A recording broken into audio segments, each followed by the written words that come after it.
The hills turned into rivers, the cricket field into a battlefield, and the world's biggest democracies just drew their battle lines. From Darjeeling's deadly floods to India's cold stare win over Pakistan, and Jaishankar's defiant message to Washington, here's what you need to know. Good morning. Welcome to Top of the Morning by Mint. I'm your host, Nelson John. This is your smart daily briefing on what matters. From big moves in business to headlines shaping India and the world, we cut through the noise so you start your day informed and ahead. It's Monday, October 6th. Let's get started.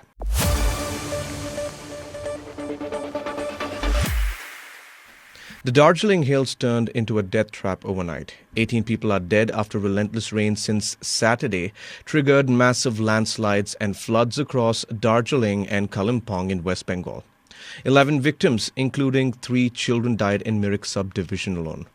Most were killed in their sleep when landslides buried their homes between 2 to 3 a.m. Here's what makes this worse. Thousands of tourists are now stranded. The post-Durga Puja holiday rush had packed the hill stations, and now visitors are trapped with roads destroyed and bridges collapsed. Officials are urging them to stay indoors as rescue operations continue. The devastation cut deep. 2 steel bridges destroyed, 4 national highways damaged, including NH10, the lifeline to Sikkim. Traffic only resumed on Sunday evening. The rainfall was brutal. Darjeeling got 145 mm in 24 hours. Jalpaiguri, 214 mm. 5 NDRF teams are searching through debris. The Indian Army launched helicopters to rescue Bhutanese citizens stranded by the floods. 9 trains were cancelled on Monday due to waterlogged tracks. Neighbouring regions aren't any better. Over 50 people died in Sikkim, Bhutan and Nepal from similar disasters. Then came the political firestorm. BJP slammed Chief Minister Mamata Banerjee for attending Kolkata's Durga Puja carnival instead of rushing to Darjeeling. State BJP President Samik Bhattacharya was blunt. She should have rushed to Darjeeling instead of attending a carnival. TMC fired back hard. The event is UNESCO-recognized cultural heritage, and Banerjee opened a 24/7 control room while personally monitoring the crisis, they said. Prime Minister Modi and Home Minister Shah expressed condolences as the death toll threatens to climb higher. No handshakes, no smiles, just cold stares and an 88-run demolition. India destroyed Pakistan in the Women's World Cup on Sunday at Colombo's R. Premadasa Stadium, and the animosity was visible from the first moment. Both captains refused the traditional handshake at the toss. Players barely acknowledged each other throughout the match. Home Minister Amit Shah called it a perfect strike and a dominating display of India's cricketing might. The controversy started immediately. Pakistan captain Fatima Sana called tails at the toss, but match referee Chandray Fritz and announcer Mel Jones misheard it as heads. When the coin landed heads, they incorrectly awarded the call to Fatima anyway. Then came the real drama. Pakistan opener Muniba Ali was dismissed in a bizarre run-out after scoring just 2 runs. She grounded her bat but lifted it exactly the moment the ball hit the stumps. The big screen confirmed it. She was out. This comes days after similar hostility erupted during the Men's Asia Cup in Dubai between the 2 nations. The India-Pakistan rivalry just keeps getting more intense. India just told the United States exactly where it won't budge. Foreign Minister S. Jaishankar made it clear on Sunday. India wants a trade deal with America, but not at any cost. The red lines? Agriculture and dairy. Delhi won't open these sectors to U.S. access.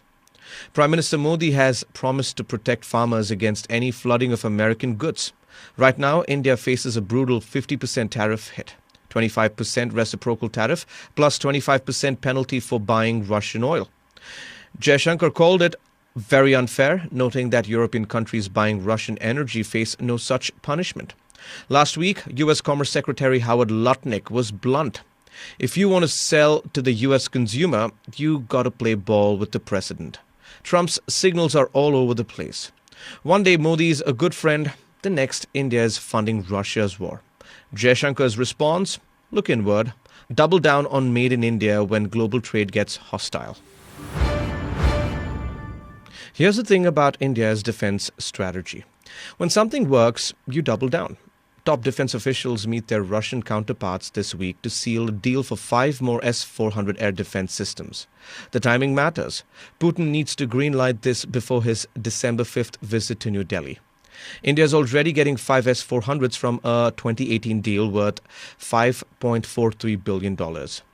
But that won't cover the 7,000-kilometer coastline or northern command gaps. The new structure is interesting. 3 systems purchased outright, 2 manufactured locally through tech transfer. Price locked in with annual escalation from 2018 rates. There's more on the list. India wants Russia's RVVBD missile for its Su-30 fleet to match Pakistan's Chinese PL-15s used during Operation Sindoor. The S-400 proved itself in that conflict, shooting down a Pakistani aircraft 314 kilometers away and forcing Pakistan to pull all air assets beyond 300 kilometers from the border. India's betting on Russian defense tech that works in actual combat. Commerce Minister Piyush Goyal lands in Doha this week for a high-stakes meeting that could reshape India's Gulf partnerships. On October 6th, 7th, Goyal will co-chair the first India-Qatar Joint Commission on Trade and Commerce. The big prize, hammering out terms for a comprehensive economic partnership agreement, India's second such deal in the Gulf after the UAE.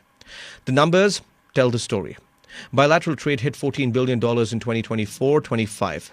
But India is running a massive $10.78 billion trade deficit. Why? Because petroleum makes 89% of imports from Qatar, one of India's biggest LNG suppliers. Here's what's really driving this. A September Israeli airstrike in Doha, the first ever in any GCC state, exposed how vulnerable Qatar is despite American backing. That's pushing Doha to diversify its partnerships, and India is the obvious choice. Over 800,000 Indians live and work in Qatar, creating natural ties beyond just energy deals. The talks will cover finance, agriculture, tourism, and healthcare, not just hydrocarbons. Both sides want to move fast, building on momentum from the Qatari Emir's February visit to India. That's all for today. Thank you for joining in. We're eagerly looking forward to our next Top of the Morning episode, which will be packed with the latest news. Until then, this is Nelson John signing off. Have a great day.